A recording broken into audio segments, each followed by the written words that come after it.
Welcome everyone to the Money Counts webinar series presented by the Sokolov-Miller Family Financial and Life Skills Center. We're here to help you feel more comfortable, confident, and capable of making smart money decisions that support your financial future. Thank you for joining us today for webinar number 4 in our series on student loans. I'm Melanie Schramm, an education program specialist at the center, and I'm thrilled to introduce Jamie Kosh, our guest speaker from the Office of Student Aid. Jamie has been with Penn State for almost 15 years, serving as senior manager for the Commonwealth campuses and liaison for the graduate and professional school. Jamie holds a master's in student affairs and higher education and an MBA in business administration, and he brings a wealth of knowledge on student loans.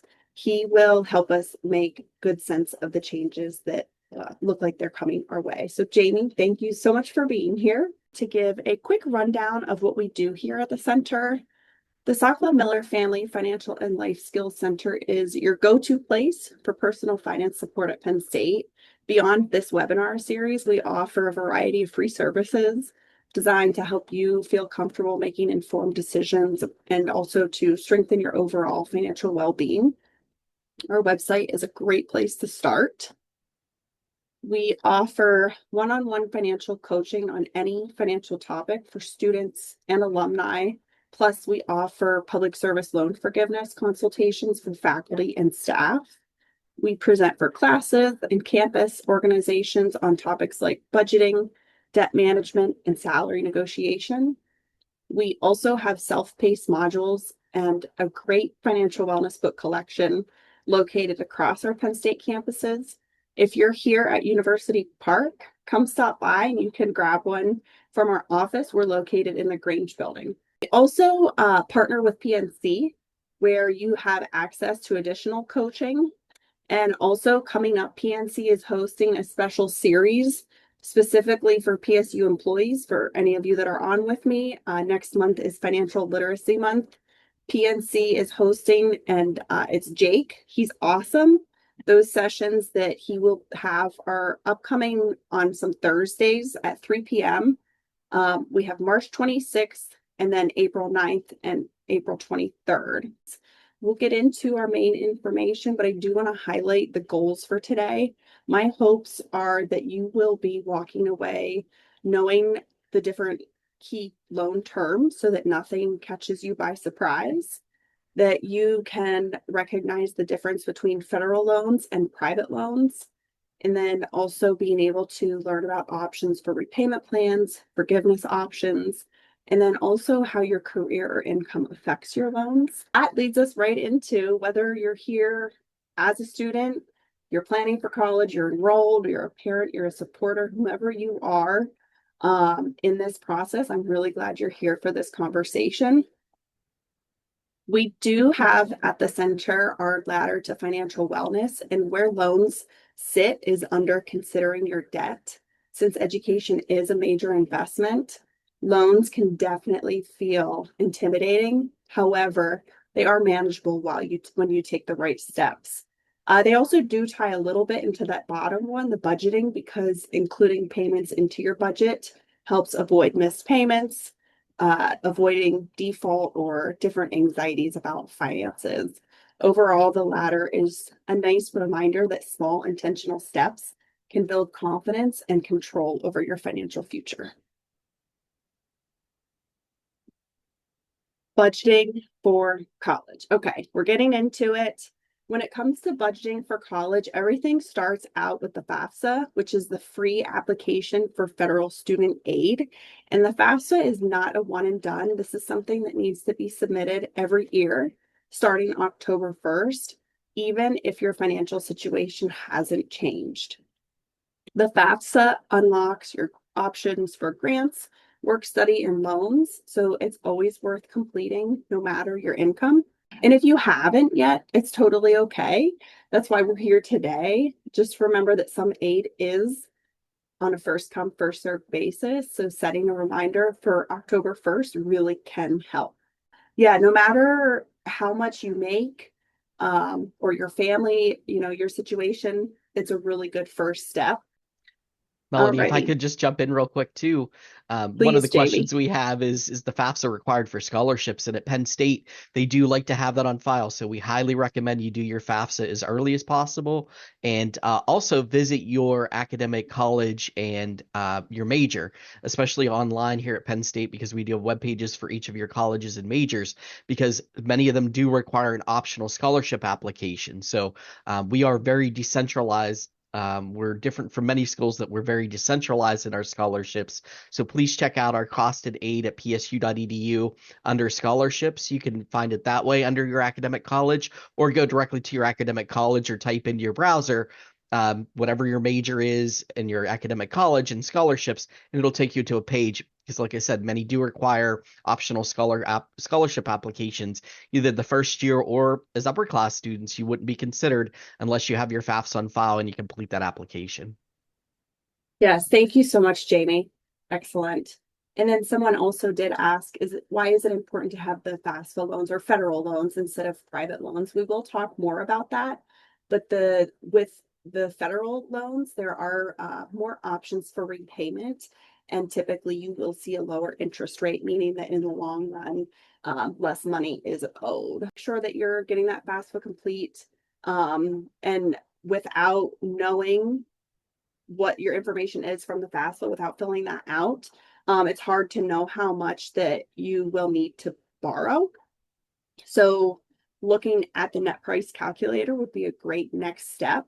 The net price calculator is a really great tool to kind of give you some guaranteed answers. They might not be the exact answers, but it's helpful just to break it down and see your total yearly cost.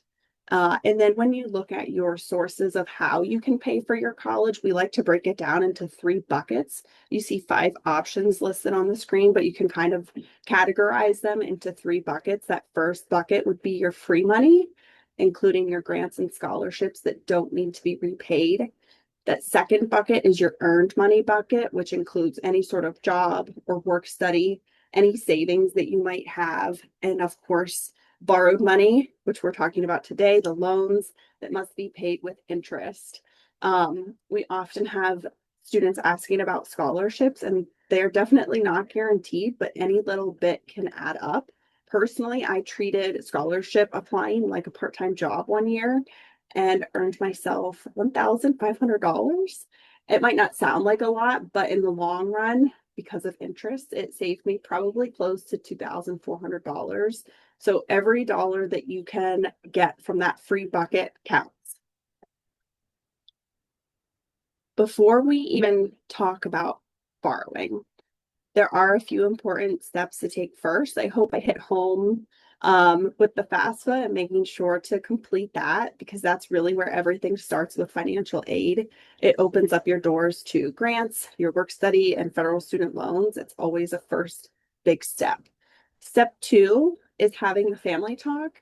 I know sometimes it can feel uncomfortable, but it really does matter, especially with other costs that come up, like groceries, gas, parking passes. Being able to sit down and have that family meeting and talk about where that money is coming from to be able to fund for your schooling is really important.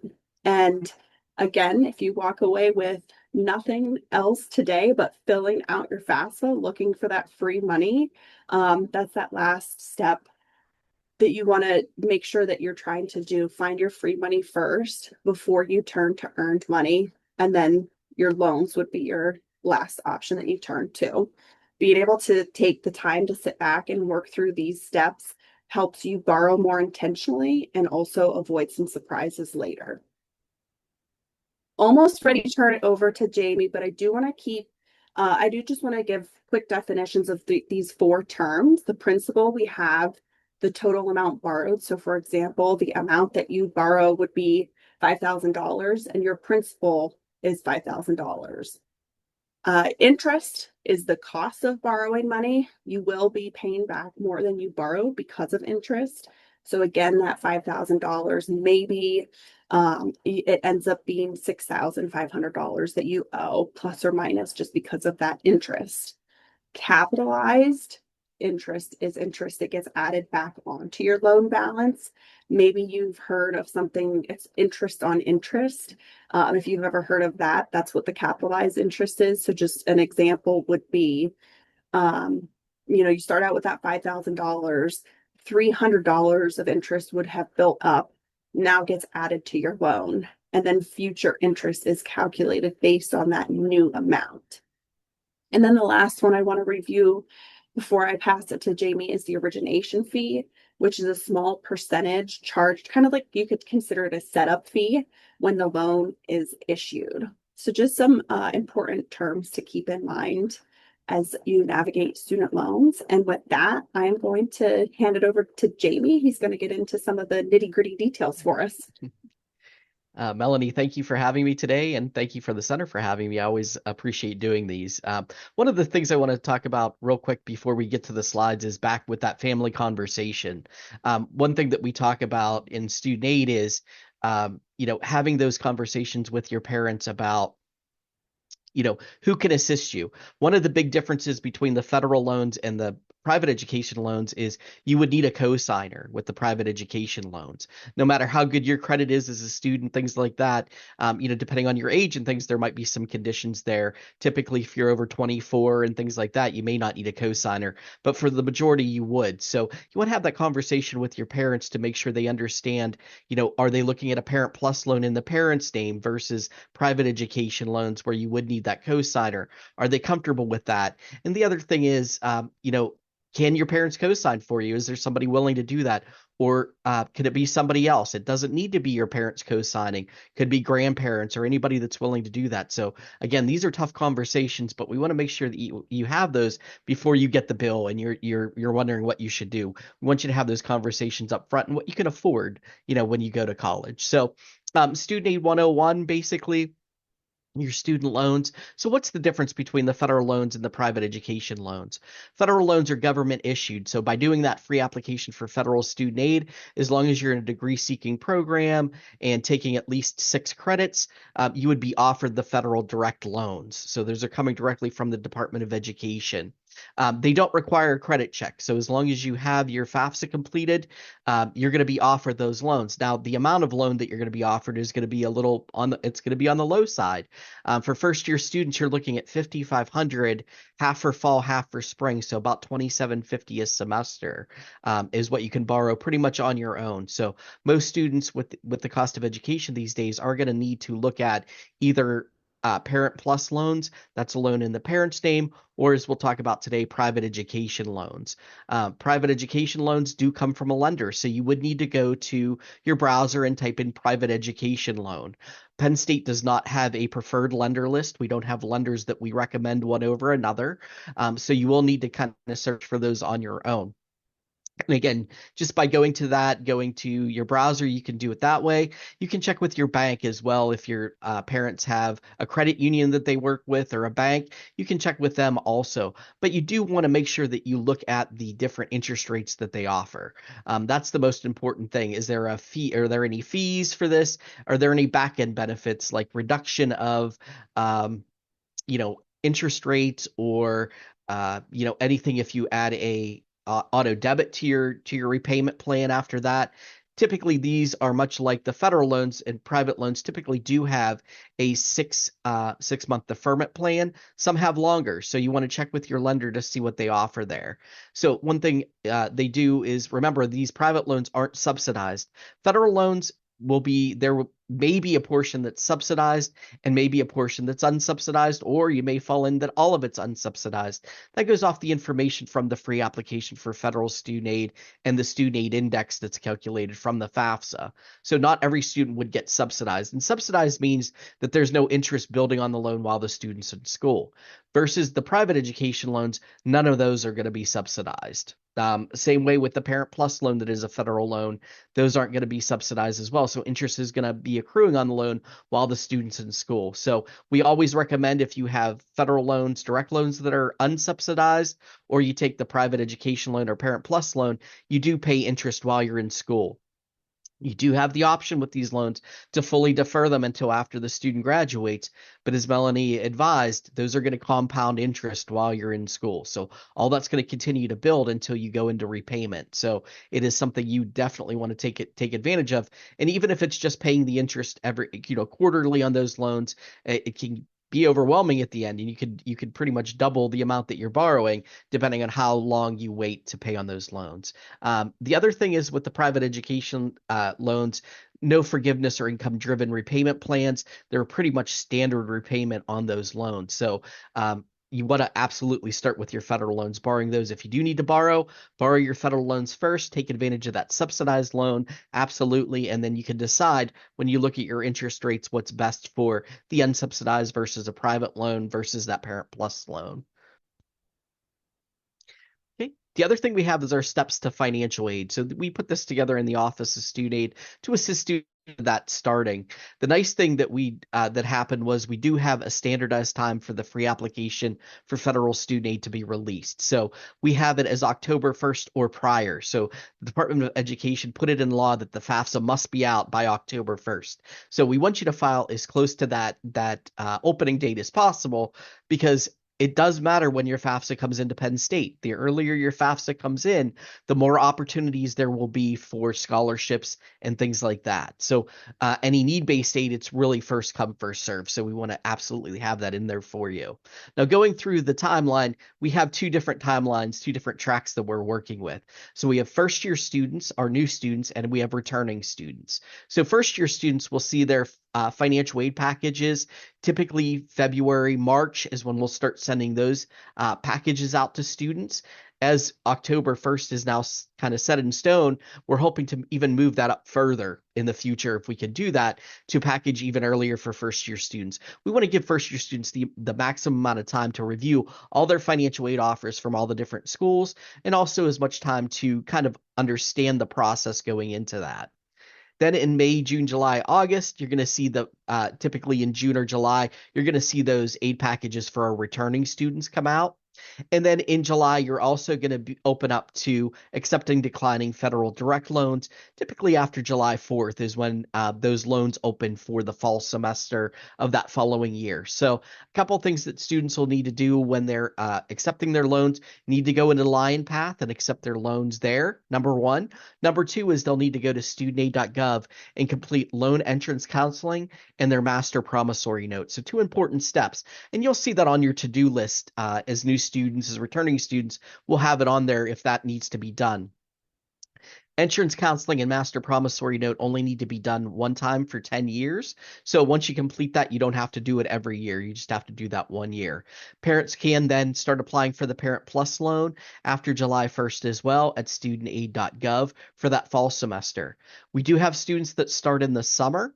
So starting in summer, if you're going this summer of 26, financial aid really opens in April and May for that. So we're coming up pretty close here.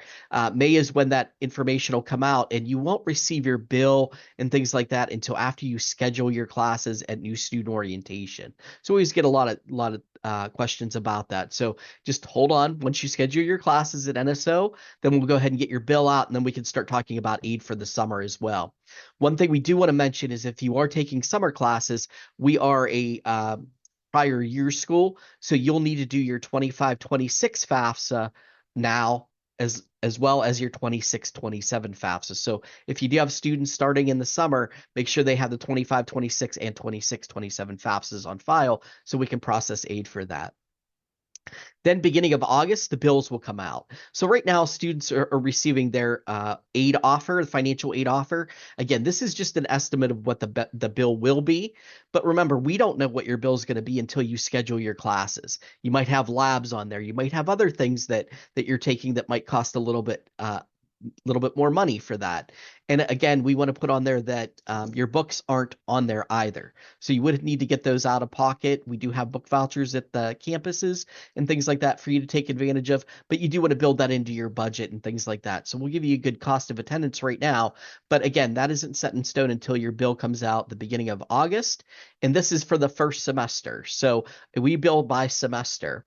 So August is going to be your bill for the fall, and then in January will be your bill for the spring semester. So we want to make sure you do that. And then also, if you are borrowing more money for housing and things like that, we want you to set up the e-refund account. E-refund at Penn State allows us to directly deposit any refund check, any money over and above your tuition and fees into your banking or check account. We want to make sure that you get that as quickly as possible, especially for any incidentals and things that you have. But you want to set up e-refund. Again, you'll do that on your LionPath account. Okay. Then the types of financial aid, the types of student loans, as we mentioned before, there's basically the 4 types that we're looking at, and these are the federal types that we're talking about. So your federal direct student loan, your subsidized loan, available to undergraduates that do qualify for that. Again, it's based on your SAI. So students coming in may have some subsidized portion. Again, that portion is not going to grow any interest while the student's in school. So think of it as being subsidized by the federal government. Now, these are called fixed variable rate loans that students are taking out. So with all the loans that we're borrowing, they're fixed for the year that the student takes out the loan, but in the future, they could change. The interest rates could change, but that loan that you're borrowing for this year is locked in at that rate. Even after graduation, you might see 4 different loan interest rates for the 4 loans you borrow throughout your college career. But then at the end, you can have some options to consolidate and things like that to lower your payment and ease transition into that. So that's the direct subsidized loan. The other loan that you may see on there is unsubsidized. Unsubsidized federal direct loan is dealing with loans that is going to build interest while the student's in school. As soon as that full amount of the loans disperse, then interest will begin to build on that. Again, when you fill out your promissory note, your master promissory note, you will be asked, do you want to pay interest while you're in school? Even if you said no to that, you can always contact your lender at studentaid.gov. You can go in and check your loans and check your loan your lenders and your loan origination information, and you can contact them to change that if you want to pay your interest while you're in school. So the unsubsidized is going to be that student loan, again, offered to students based on the FAFSA form. Again, interest will compound on that while the student's in school. The other 2 loans that we're going to talk about now are Parent Plus loans. The Parent Plus loan is a loan in the parent's name, biological or adoptive parent, and the parent can borrow this loan for their student. So the student is not connected to this loan at all, other than the money comes in to pay that. So it is going to be the responsibility of the parent to repay that loan either during college while the student's in school. You can fully defer the loan while the student's in school, or choose just to pay the interest. And we always recommend either paying on the loan or paying the loan and that interest while the student's in school. So another option there, parents can go to studentaid.gov and take a look at that. Now, beginning July 1st, there are major changes with the Parent Plus loan. In the past, parents could borrow up to the full cost of attendance. So they could borrow for tuition fees, room and board, books and supplies, anything minus the aid that they're already getting up to the cost of attendance. Going after July 1st, that's no longer the case. Parents can only borrow up to $20,000 per academic year for their students. So that really does limit the amount of borrowing on the parent side. So we are going to look more into the private education loans.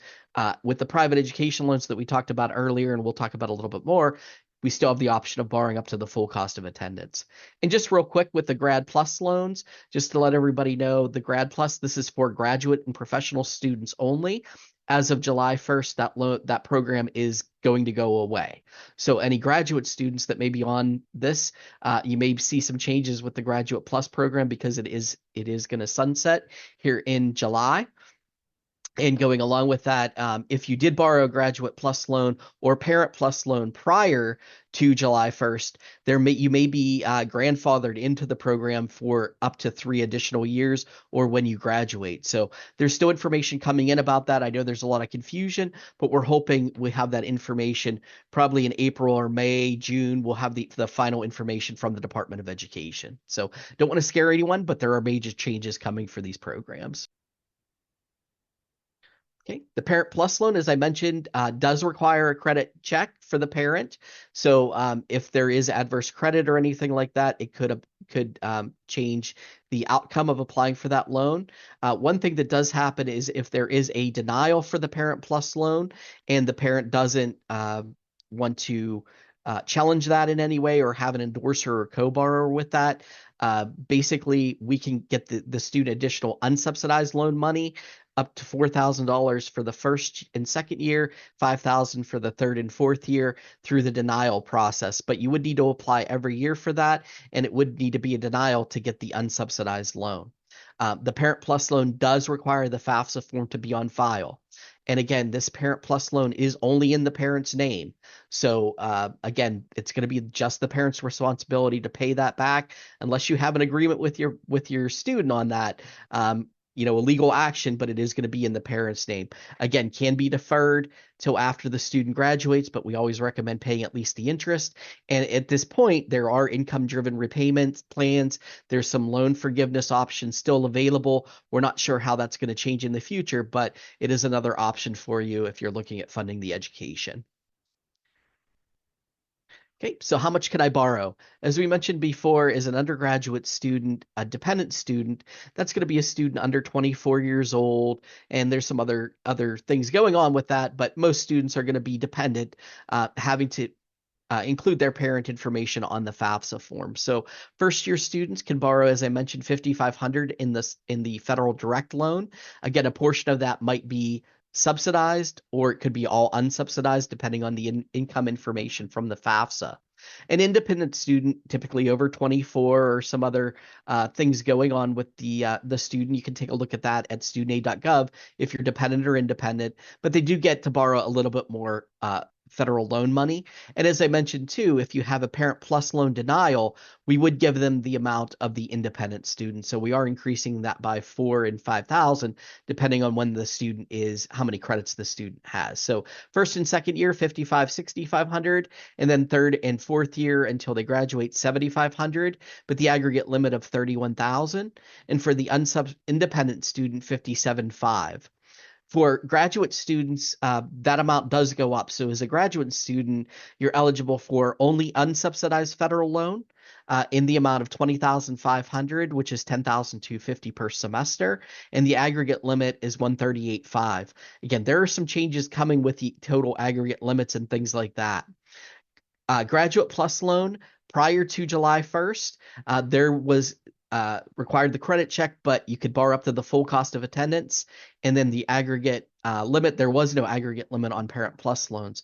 But again, that is changing here as of July 1st with the new updates from the Department of Education. Okay, so we mentioned those changes are going to come with those aggregate limits. And, as soon as we have that information for you, we can certainly post it on the website. We'll certainly let everybody know once the final regulations come through. But we are seeing that, again, Parent Plus loan is going to be a maximum of 20,000, 10,000 per semester, 20,000 for the year. And there is an aggregate limit on that. So no more borrowing up to the full cost of attendance. But again, if you borrowed prior to that, there may be some grandfathering and other things that we have to work out yet. And again, the Graduate Plus loan option is going to go away for new students starting as July 1st. Jamie, there was a question, is the 20K limit for the Parent Plus loan per child? What if there are multiple children? Right. So it is, yeah, that is the aggregate, that's the amount that they can borrow per child. And then the per child aggregate limit, they believe, is 65,000 total. So just giving you that, it's not hard and fast yet. It's not out for regulation, but that's what they're talking about. But yeah, great question. So the big question that everybody gets, how do I get rid of my student loan debt? Again, you want to borrow those federal loans because you're going to have more options with repayment for those. And there's a standard repayment when we're talking about the repayment options. There's standard repayment, there's income-driven repayment, extended and graduated repayment. So standard repayment is typically over 10 years, but depending on how much a student borrows, could be 25 or 30 years. So it does happen. We know students borrow, especially if you're looking at graduate school, things like that, depending on what your major is. Income-driven is going to be based off of percentage of your income that you receive yearly, and they'll figure that out for you. You can talk to your loan servicer with that and do that. Extended repayment, again, can push those payments out to that 25, 30-year mark if you would need that, depending on how much you borrowed. And then graduated repayment is, it starts low, but then as you start your repayment year after year, you're going to see that payment increase until you pay off your loans. Other things that are out there: forgiveness, loan forgiveness. So public service loan forgiveness. So if if you do get out of school and once you graduate, you're working for a nonprofit or public service, you may be granted public service loan forgiveness. This is when you work for a service provider, a nonprofit, for 10 years, and you pay something based on kind of income driven repayment, and after 10 years you could have that forgiven. Any amount after that 10-year phase would or could be forgiven for you. Teacher loan forgiveness, the same way, depending on where you work. If it's a high need area, there are some loan forgiveness options there, and there are some benefits there also for teachers. You definitely absolutely want to look into those. And then income driven forgiveness, and then Perkins loan forgiveness. Again, other things that are going to be out there depending on what you work, your income levels, and things like that may be options for you once you graduate. So what's going to happen is you are given a 6-month deferment period for all your loans that you're borrowing. So once you graduate, you have 6 months, and then you'll start repaying your loan. So one thing I do want to put out there right now is students don't want to do an immediate consolidation of loans. So as soon as you graduate, you want to take advantage of that 6-month deferment to get on your feet, make sure that you're getting there. Certainly, if you want to pay your interest while you're on deferment, you can do that. But you want to be careful and not start, because as soon as you do a loan consolidation or anything like that, you will go into loan repayment. So, you may lose that. The other thing I want to put out there about the 6-month deferment is, if you're in school, you're not required to go to school in the summer. But if you would take off while you're in school, maybe a fall semester, or be less than half time, less than 6 credits, you're going to start eating into that 6-month deferment. So if you do those things, if you take a semester off or any of those things, it's going to eat into that 6-month deferment after you graduate, and you may go into a little bit earlier repayment. Some of the discharges, especially with the federal loan, disability or death discharge. So if something would happen, with a Parent Plus loan, private or federal loan, there are some opportunities there to have the loan discharged. Unlike a private education loan, that if you have a cosigner and something would either happen to the student or cosigner, somebody would be responsible for that. Most federal loans are going to be discharged if something like that would happen. Borrower defense discharge, if you would go to school and it would close, or something like that prior to, you may have some opportunities to challenge that. And again, forgery or anything with identity theft or things like that. If you were doing that, you can certainly challenge that as well. If you go to studentaid.gov, you can look up the Ombudsman's website. You can send them any questions you have about your loans, and they can review that for you. Bankruptcy discharge is very difficult to get, especially with federal loans. But there's legislation, there's lots of things happening right now, so we can't say, that's not going to happen in the future. So again, a lot of legislative acts happening there. Okay. With the next ones, we talked about extended repayment and graduated repayment. We're not sure how long those are going to last. As of July 1st, we're talking about those not being options any longer because they're new with the standard repayment, but it depends on when you started repaying your loans. You may be grandfathered into those positions in the future, or those options in the future. So again, we're waiting to hear more information on that. Yeah. Okay. One of the important things that I love to talk about in financial aid is maintaining financial aid eligibility. And this really comes through. So we're talking about two sides of the house here. So you have the academic side of the house, where academics said you have to make progress. And with your academic college and major, to stay at Penn State, be above a 2.0, and those kind of things that go forward for your academic college and major. And many of you may have other ones, other requirements for your college and major. that you have. So that's one side of the house. That's the academic side. But on the financial aid side of the house, you need to maintain academic progress. And we define that in the Office of Student Aid as completing at least 67% of your credits that you begin after the add drop period. So after that add drop period, before the add drop period, you can make changes to your academic schedule, and that's okay. You can do that. We give you that opportunity. But after the add drop period, you're locked in. So any of those credits that you start, we need you to finish at least 67% of that cumulatively. The other thing that we require in the Office of Student Aid is your cumulative GPA. For undergraduates, you need to be at a 2.0, and for graduates, a 3.0. And you have to finish within 150% of your credits. So you can't you need to be careful, especially taking minors or double majors sometimes plays a part in that, but you may be in unsatisfactory academic progress if you fall below any of these standards. We do review satisfactory academic progress at the end of each semester. So you might be on a probationary period. We do offer 1 semester probationary period. We also have appeal process as well. So if something did happen medically or something out of the ordinary happened, we do have appeal processes for you.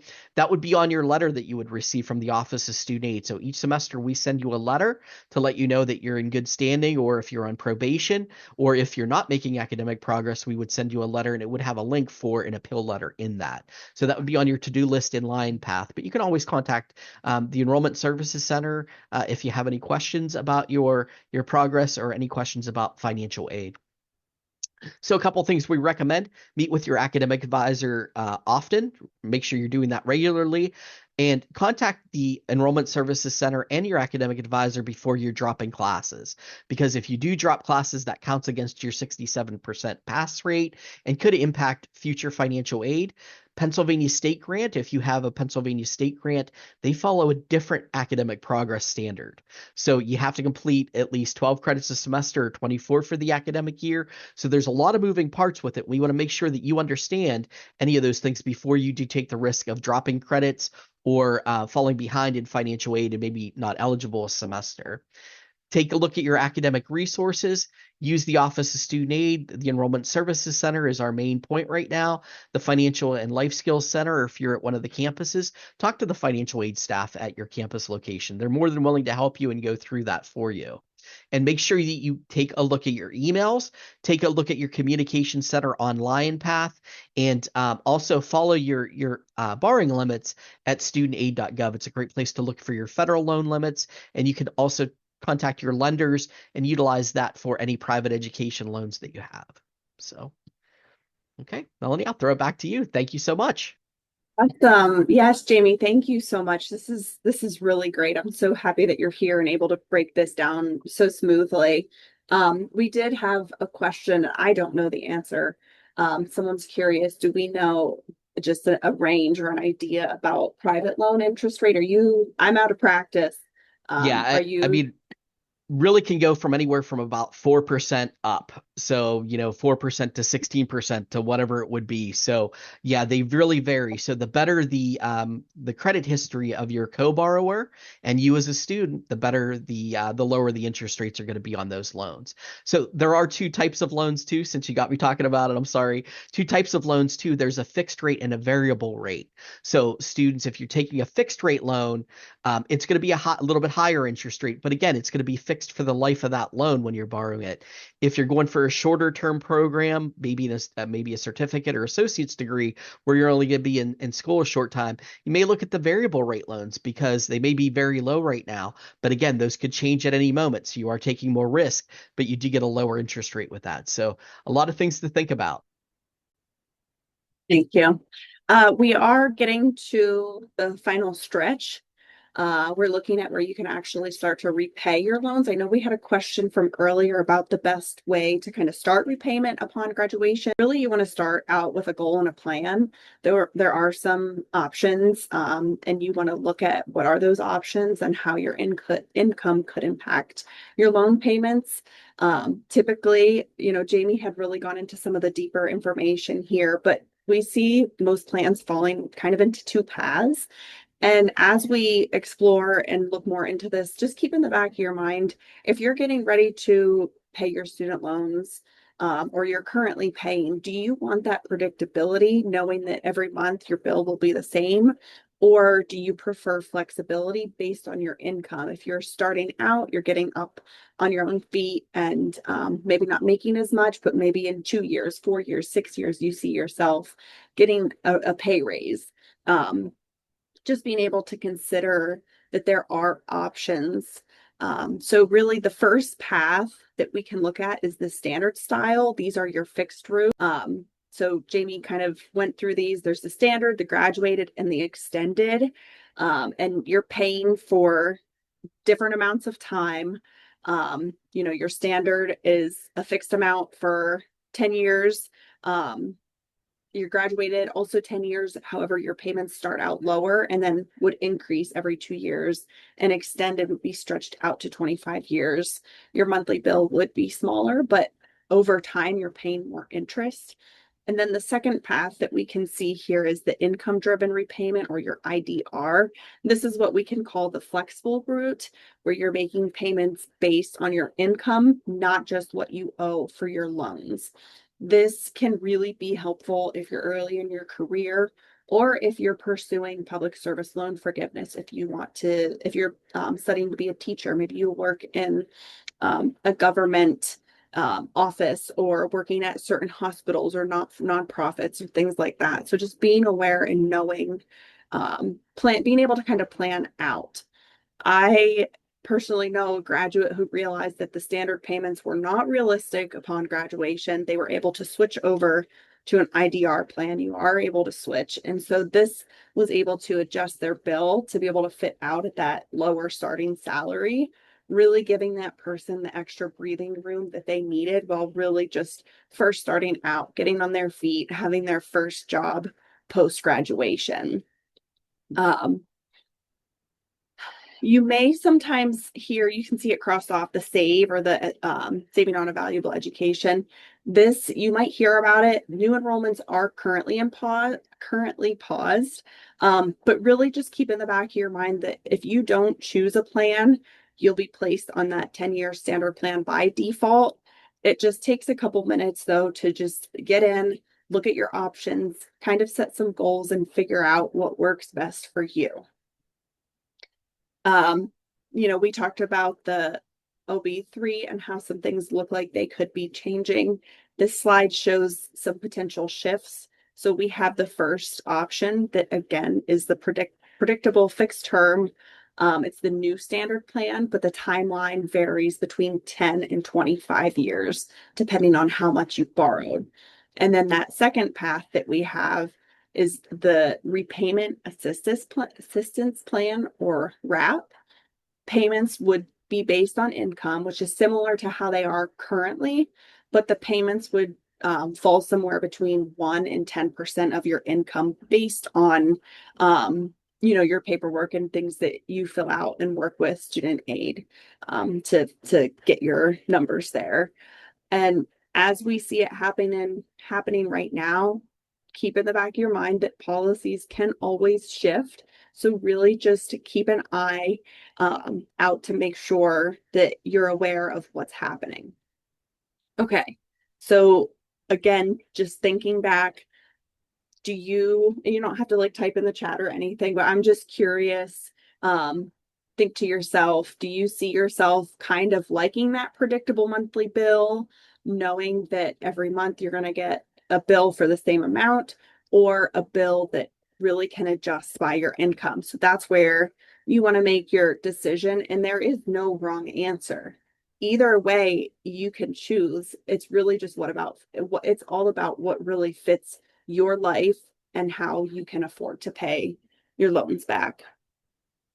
In order to figure out what really would work for you and fit your life, one of the most helpful tools for preparing for repayment is the loan simulator. So I know Clarissa dropped that in the chat. There is a QR code on the screen, but this tool helps you estimate your monthly student loan payment under the different repayment plans, just to kind of have a little trial run before you actually decide and choose one. The goal isn't for you to just guess what your bills are. Rather, you can come up with some real numbers to give you an idea of what your monthly payment will look like. Again, Clarissa dropped the link in the chat. So bookmark it, come back to it when you're closer to graduation or ready to start repayment. It is a really helpful tool to just kind of give you some answers for what repayment could look like amount wise. Terms that you see on the screen, we have grace period, federal loan servicer, and your repayment plan. So just send over a thumbs up if you've seen those before, heard of these before. I hope so. And if not, that's okay as well. We're here, we're learning about this, we're figuring out how to become financially well. So awesome. I got a handful of thumbs up there. The first one that we have is the grace period. This is your transition time. After you graduate or leave school, you typically have 6 months before your payments start. Next, we have the loan servicer. You don't pay the direct, you don't pay the government directly, but it's your servicer who you work through to, they handle your billing, they help manage your account, and you can figure out who they are at studentaid.gov. And I do have a list of them here that I'll show you in a minute. And we also then have your repayment plan. It's kind of like your rule book for paying back your loans, and it helps to determine your monthly payment on how long it takes you to be debt free. You can change it at any point in time to those payment plans that we had talked about. And again, keeping that loan simulator in the back of your mind, knowing that you can play around with numbers to get an estimate of what the different plans could look like for you. As promised, here are some of the federal student loan servicers. These are the official loans. And I'm going to say something that probably won't surprise you. Scammers are everywhere, especially ones who are pretending to be your loan servicer. So don't fall for it. If you get a text or a call, an email, any sort of communication that feels a little suspicious, just don't share your information out. Don't make any payments. Don't click on any links. Rather, you want to go right to the source. Use your loan servicer. Go to their website. Go to their phone number to communicate directly with them. And you can log into your official account and check. Just out of curiosity, if you have or someone you know has ever received a suspicious call or text, give me a thumbs up, specifically about student loans. I'm curious if anyone has ever. Okay, yes, and it happens all the time. I got a thumbs up there. So there's another one. Yeah, just watch out for that. You want to be very careful. Oh, this isn't something that anybody likes to think about, but it is important. If you do miss payments, you have about 270 days, which is about 9 months before your loans would go into default. This isn't something that happens overnight. Again, there's those 270 days. However, once you hit that point, the consequences can be very serious. They can follow you for a long time. They're so very real. Some of those consequences would be losing access to future federal aid.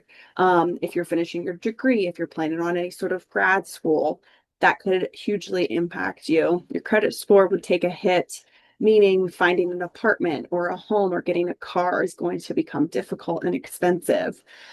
In more severe cases, it could lead to wage garnishment. It could lead to illegal action with more fees added on to what you already owe.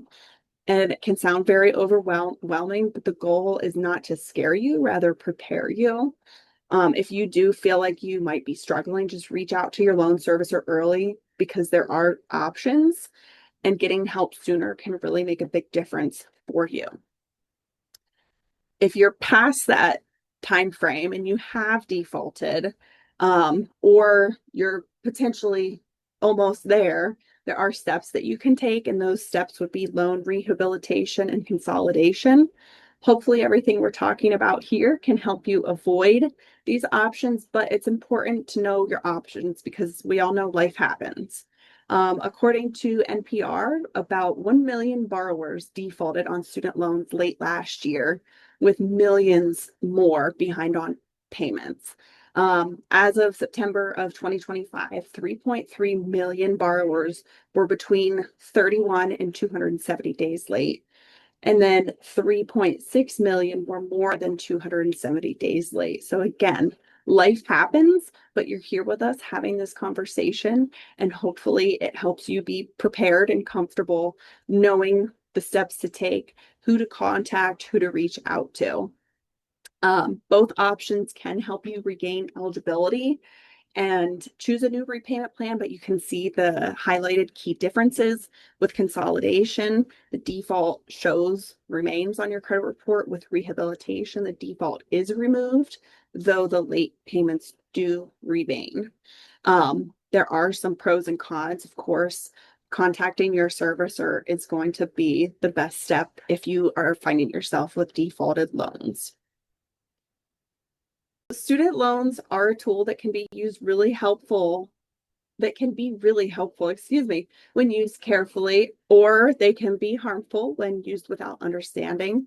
Borrowing to invest in your education may really help open some doors for you for future opportunities, but informed borrowing is the key. If I missed anything, if there's anything you want to add.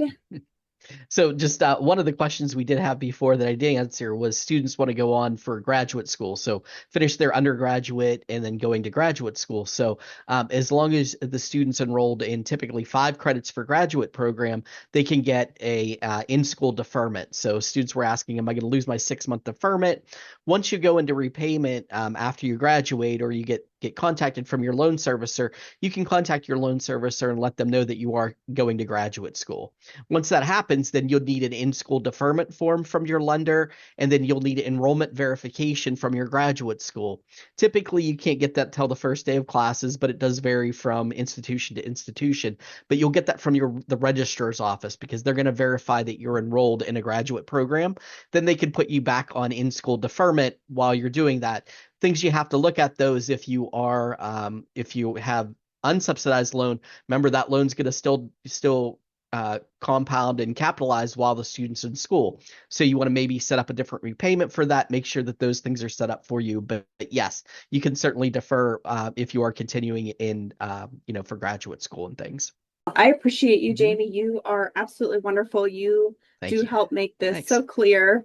Thank you all for your time. I can't wait to see you back again in 2 weeks, March 31st. We have our webinar on money and relationships. We'll talk about how to communicate about money, whether it be with parents, roommates, friends, or partners. We'll talk about some money personalities. We'll talk about how managing money together can actually be a positive experience. So that's March 31st. And then, of course, we do have our PNC retirement webinar coming up on the 26th. So check that out. No matter how old you are, retirement is so important to think about, to talk about, to work on.